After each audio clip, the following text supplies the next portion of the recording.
ব্যানারটাকে আমরা টাঙাই মৈত্রী ক্লাবের সামনে। গতকালই গভীর রাতে ব্যানারটি ছেঁড়া হয়েছে। আজকে সকালে আমরা ব্যানারটাকে চুন টানতে এসে দেখলাম ব্যানারটা ছেঁড়া আছে। উত্তরগুমা 157 নম্বর পার্ট মৈত্রী সংঘের সামনে। আমাদের সন্দেহ যেটা হয় আইএসএফ কর্মীরা এগুলো করতে পারে। এখানে আগের বারে কে জিতেছিল? আইএসএফ। কোটি শাস্তি বা চাই, অবিলম্বে পুলিশ খতিয়ে দেখুক আর গ্রেফতার করুক। পুলিশ এসেছিল, আমরা কমপ্লেন করেছি। কি বলছে পুলিশ বলছে আমরা খতিয়ে দেখছি ব্যাপারটা, তারপর আপনারা জানাচ্ছি। প্রশাসন ডিসিশন নেবে, আমরা প্রশাসনকে জানাবো। আমরা গ্রামে অশান্তি চাই না। আমরা ইলেকশন কমিশনের কাছে যাব, আমরা বলবো আমরা দৃষ্টি আকর্ষণ করছি এই ব্যাপারটা নিয়ে খতিয়ে দেখুক। ভবিষ্যতে এই নিয়ে আইএসএফ যেন বাড়তি বাড়ন্ত কিছু না করে। আর আমাদের তৃণমূল এমন একটি দল, শান্ত শিষ্ট, কারোর উপরে হিংসা টানতে চায় না। আমাদের দলের নেতৃত্ব এভাবেই আমাদের নির্দেশ দিয়েছে, চাই না যেন আমাদের গ্রাম হিংসা ছড়ায়। এটা যেহেতু লোকসভা ভোট, গ্রামের কোনো দলাদলি না থাকুক, এটা আমরা চাই। দলের পক্ষ থেকে আমরা উন্নয়নের ভোট চাই।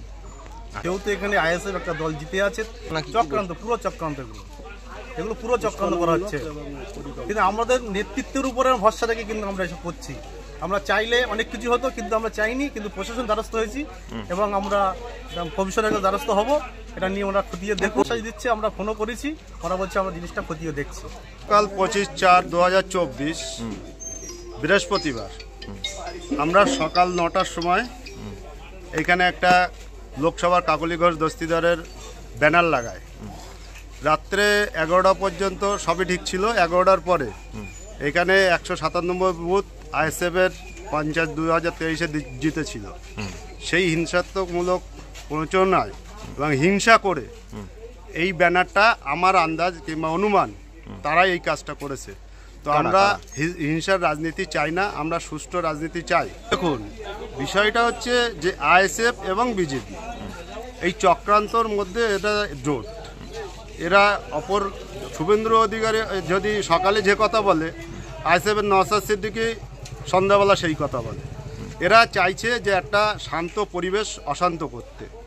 তো আমরা প্রশাসনিকভাবে আমরা এটা অভিযোগ করেছি এবং নির্বাচন কমিশনের কাছেও আমরা কমপ্লেন দিয়েছি। আগামী দিন যেন এই ধরনের আচরণ না হয়, যদি হয় তার জন্য প্রশাসন আমাদের আশ্বাস দিয়েছে যে আমরা বিষয়টা দেখছি, যাতে এরকম ধরনের আর কিছু না হয়। আমরা তো হিংসার রাজনীতি চাই না। আমরা যদি মনে করতাম যে এরকম হিংসা করব, তাহলে কিন্তু আইএসএফ এখানে থাকতো না। তা আমরা চাই না যে সেই রাজনীতি, হিংসার রাজনীতি আমরা করি। আমরা লিগ্যাল রাজনীতি করি এবং উন্নয়নের রাজনীতি করি। মমতা ব্যানার্জির যে উন্নয়ন সারা বাংলা ধরে, বাংলার যে পথ দেখায়, ভারতবর্ষ সেই পথ দেখায়। তাই বলি আমাদের নেত্রীর নির্দেশ যে আমরা শান্তশিষ্টভাবে নেত্রীর নির্দেশ অনুযায়ী আমরা রাজনীতিটা করি এবং মানুষের পাশে থাকি, মানুষের কাছে থাকি। এটা সম্পূর্ণ মিথ্যা। আপনারা তো জেনে থাকবেন, গত পঞ্চায়েত নির্বাচনে ওই অঞ্চল থেকে আমরা জিতেছিলাম। সে প্রার্থী 3 মাস ঘরে ঢুকতে পারেনি, সেই প্রার্থী, এবং তিনি শপথ নিতে যেতে পারেননি তৃণমূলের অত্যাচারে। খবর নিয়ে দেখবেন। আর সেখানে আইএসএফ গিয়ে পতাকা ছিঁড়বে, ব্যানার ছিঁড়বে, এটা হয় কোনো দিন? এটা লোকেও হাসবে। আর স্বাভাবিক কারণেই বলি, এইসব মিথ্যা অপবাদ দিয়ে লাভ নেই। আইএসএফ এই রাজনীতি করে না। আর ওনারা তো বলছেন বিপুল ভোটে বারাসাত লোকসভা কেন্দ্রে জিতবে। আমরা তো কেউ না, ওনারা তো জিতে বসে আছেন। যেমনভাবে পঞ্চায়েতে সমস্ত পঞ্চায়েতগুলো দখল নিয়েছেন, সেভাবেই হয়তো জিতবেন বা অন্যভাবে কিছু জিতবেন। তা ওনারা জিতুন, 3 পুরুষ খাওয়ার বন্দোবস্ত করুন, রুমালে মুড়ে টাকা নিন। আমরা গরিব মানুষ, খেটে খাওয়া মানুষের প্রতিনিধিত্ব যারা করি তারা দেখি, আমাদের কথা আমরা বলবো মানুষের কাছে। মানুষ যদি আমাদের ভোট দেয় হবে। কিন্তু ওই সব কাজ কোনো বাচ্চা কাচ্চা করে, আর এগুলো নিয়ে রাজনীতি করার কোনো মানে হয় না। আমি জানি না এতটা নিচে কেন ওনারা নামছেন। যাই হোক, আমি সৌহার্দ্য রাজনীতি করতে আহ্বান রাখছি যে সবাই সবার প্রচার করুন। ভারতবর্ষের যে এই নির্বাচনটা একটা উৎসবে পরিণত হোক, এই আহ্বান সমস্ত তৃণমূলের বন্ধুদের কাছে রাখছি।